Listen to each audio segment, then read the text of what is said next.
17 à bord du Maximum Rothschild. Alors je suis pas dans le cockpit parce que je suis à l'intérieur. Il fait un peu plus froid.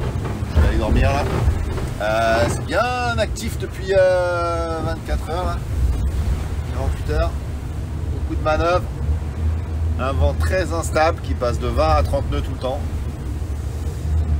Il faut tout le temps régler les voiles. C'est pas facile. Des fois on est même trop toilé, parfois pas assez. Donc voilà, c'est l'ambiance là, c'est vraiment le sud avec des grains. Une mer de 4 mètres, ça va. Ça passe relativement bien. Et puis devant nous, bah là je suis embêté par la zone des glaces. Donc encore un nombre de jibes avec une rotation du vent là qui va passer au du sud-ouest, je vais passer au nord-ouest. Et puis voilà, mais on va le voir.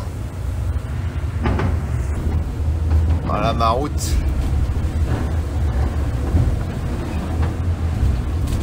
Il y a quelques virages avant là. Quelques jibes partout là. Là c'est beaucoup de temps chaque jibe, et maintenant le vent fort comme ça c'est compliqué. Il n'y a pas vraiment de technique pour border vite. Quand il y a trop de vent on n'arrive pas. Donc voilà, j'espère 4-5 jibes encore. J'en ai fait déjà pas mal. Et puis après ça devrait aller un peu plus droit. Et on va passer avec deux bords pour passer sous la Nouvelle-Zélande. L'Australie pardon. Et pour terminer avec cet Indien, normalement normalement dans 4 jours. Voilà, dans 4 jours.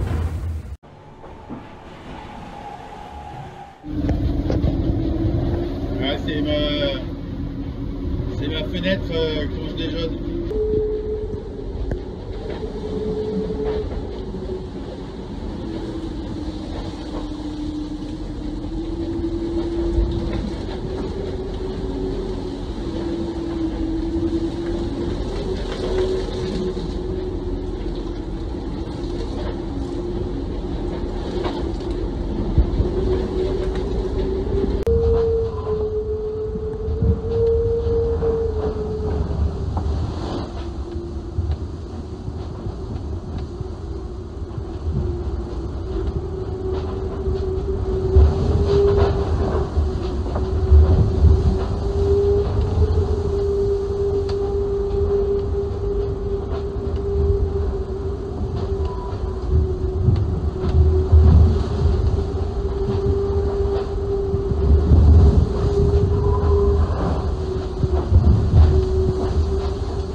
Bonjour, bienvenue à bord d'Adagio. Alors aujourd'hui je vais vous montrer ce que j'ai bricolé hier.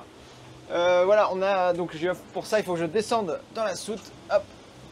Alors, voilà, donc là on a la trappe et on est en bas. Voilà.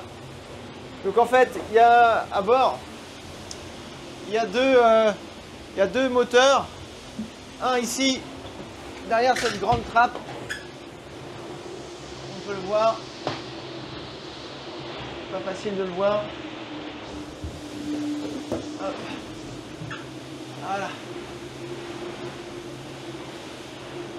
Voilà, donc derrière ça, il y a le moteur et donc j'ai changé les réservoirs parce que j'ai un petit moteur, ce qu'on appelle un groupe électrogène et le moteur principal. Et en fait, j'ai interverti les réservoirs parce que j'avais des problèmes d'amorçage. Donc voilà, maintenant tout va mieux. Donc j'avais un peu les mains dans le gasoil hier, à vrai dire. Donc heureusement j'avais les durites de spare, enfin de rechange. Donc ça m'a permis de faire tous les branchements.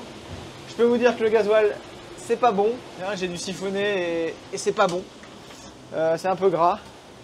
Mais bon, voilà. Et pendant que j'étais en train de faire tout ça, et ben en fait, je recevais des messages de mon équipataire qui était bien vigilante.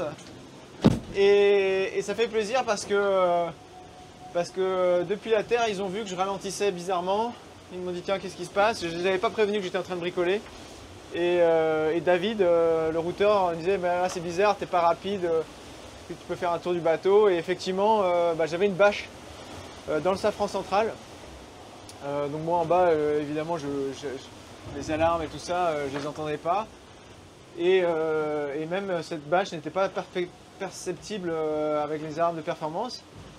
Et pourtant lui il l'a vu, il dit tiens c'est bizarre, voilà, etc. Et donc on a regardé, fait tout le tour du bateau, et puis là effectivement il y avait cette bâche que j'ai pas vue tout de suite, ce qui commençait à faire nuit. Et donc du coup marche arrière. Alors la marche arrière, il a fallu que je roule évidemment les voiles d'avant, le Gennaker, etc. Marche arrière, donc déjà c'était pas si simple. Et puis de repartir tranquillement. Bon en tout cas il n'y a plus de bâche, tout va vite. Le bateau va vite et le vent est monté depuis. On a perdu 10 degrés. Et puis donc je suis encore en t-shirt, mais bon il fait plus qu'une vingtaine de degrés. Et derrière ça ressemble, c'est tout gris et ça avance bien. On est à 25 nœuds là, sous grande Gennaker.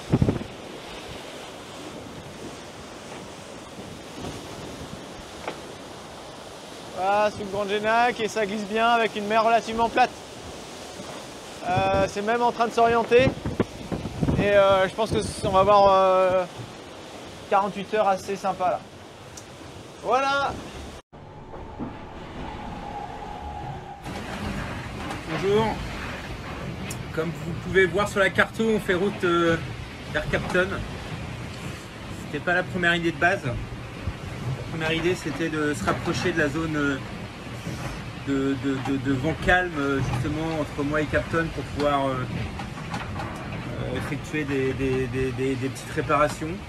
Bon, il s'avère que c'est pas forcément gérable et possible ce qu'on souhaitait essayer. Donc on fait route à Capton, ça a été une décision qui n'était pas facile à prendre.